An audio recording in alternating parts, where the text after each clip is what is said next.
Salam, hər vaxtınız xeyir. Bugün sual-cavab rubrikamız olacaq.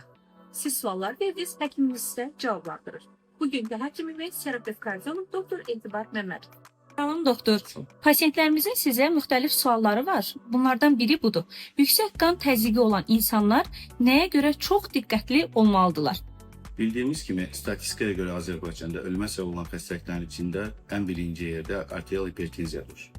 Arterial hipertenziya ürək qan damar sistemi xəstəliklərini, o cümlədən beyin qan dövranı kəskin pozuntular və miokard infarktı kimi xəstəliklərin yaranması üçün çox böyük risk faktorudur. Doktor, növbəti sual. Mənim yüksək təzyiqim var. Necə nəzarət etməliyəm?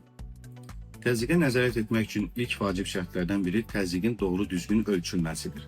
Xəstə doğru düzgün təzyiqi ölçəndən sonra, əgər yüksək təzyiqi varsa, mütləq həkim nəzarətinə, həkim məsləhətinə ehtiyacı vardır. Həkim məsləhətsiz dərman qəbul etməsinlər, əczaçıların və yaxud da qonşuların verdiyi dərmandan özlərinə təzyiq dərmanı verib içməsinlər. Ona görə də yüksək təzyiqi olan insanlar gələcəkdə bu ağırlaşmalarla qarşı-qarşıya qalmasınlar deyə indidən özlərinə nəzarət etməlidirlər, çox diqqətli olmalıdırlar.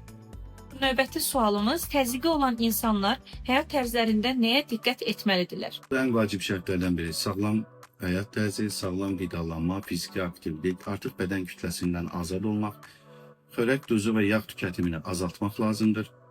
Sonda demək istəyirəm ki, arterial təzyiq nəzarət oluna bilən, kontrolda saxlanıla bilən və gələcəkdə digər fəsadların qarşısını alına biləcək bir xəstəlikdir. Xəstəlikdən, arterial hipertenziyadan qorxmayın, həkim nəzarətində qalın.